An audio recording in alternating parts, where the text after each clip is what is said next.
안녕하십니까. 사회복지직 공무원을 준비하는 수험생 여러분, 그리고 9월 22일 날 사회복지직 공무원 시험을 응시한 수험생 여러분 반갑습니다.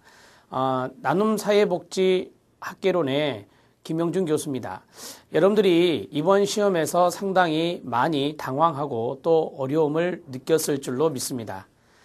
국어, 영어, 국사, 행정법, 사회복지학 중에서 가장 어려웠던 것으로 판단되는 과목이 바로 사회복지학개론이라고 알 수 있는데요.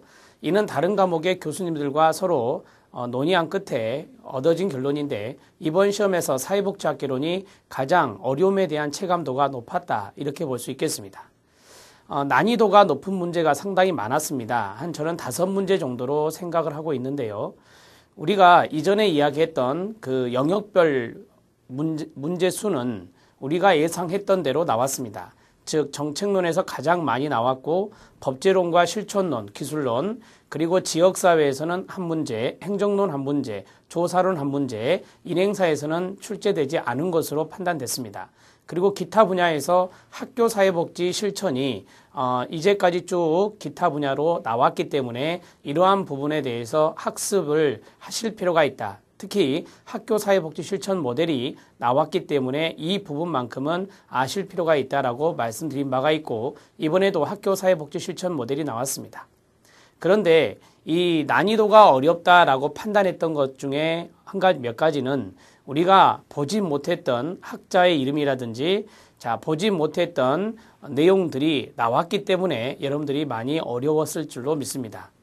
문제 지문들이 어려운 것도 있었습니다. 그러한 것들은 지엽적인 파트라고 볼 수 있는데, 여러분들이 이러한 어려운 문제가 나왔다고 해서 학습의 방향을 어려운 부분으로, 지엽적인 부분으로 들어간다면 비효율적인 학습이 될 수 있습니다. 따라서 여러분들이 기본적으로 알아야 될 그러한 사항들을 집중적으로 먼저 학습을 한 다음에, 그 다음에 출제되었던 영역들이 지엽적인 부분들이 있습니다. 예를 들어서 이전에 나왔던 것 중에 하나가 포스트 모더니즘에 해당되는 것 중에 슈페테리안 워크피어 국가라는 게 있잖아요. 이러한 것들도 그렇고, 그 다음에 제3의 길에서도 여러분들이 잘 몰랐던 지문들이 나온 적도 있습니다. 인간의 얼굴을 한 시장 경제를 지향한다. 이러한 것들도 여러분들이 잘 접하지 못했던 지문들이었습니다. 이번에도 그러한 지문들이 출제가 되었습니다. 여러분들은 상대평가입니다. 절대평가가 아니라, 따라서 출제자가 상대평가임을 알고 이렇게 해서 난이도가 높은 문제들을 몇 문제 출제할 수도 있는 것입니다. 따라서 이거는 출제자의 출제 의도에 반영된 것이지, 여러분들을 결코 이렇게 작심하고 점수를 떨어뜨리려고 낸 것은 아니라고 생각합니다. 그리고 여러분들이 이 문제를 쭉 볼 때 한 5문제 정도가 어려웠지, 나머지 15문제는 여러분들이 해결할 수 있는 범위의 문제였다라고 저는 판단하고 있습니다. 따라서 여러분들이 너무 지엽적이고 그 다음에 너무 깊이 있는 공부를 하실 필요는 없다, 이렇게 생각해 볼 수 있겠습니다. 이제까지 나왔던 범주에서 여러분들이 그 부분들을 학습해 나가시면 됩니다. 공부가 누적될 수 있겠죠. 그러나 처음부터 지엽적인 내용으로 들어가지는 마시기 바랍니다. 이것은 보다 효율적인 학습을 위해서 제가 미리 말씀을 드리는 것입니다. 그러면 지금부터 1번 문제에서부터 20번 문제까지 여러분들과 하나하나 풀어보면서 여러분들이 다시 점검하는 시간을 갖길 바랍니다.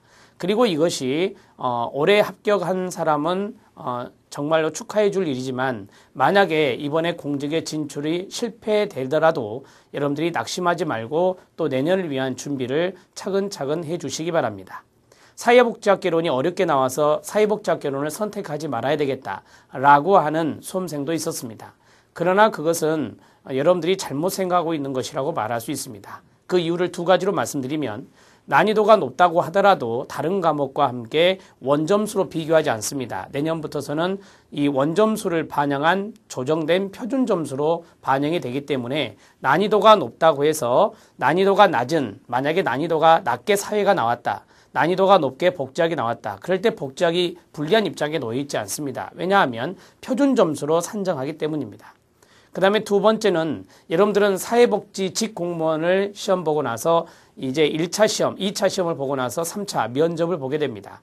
면접 때는 면접관 중에 대학 교수가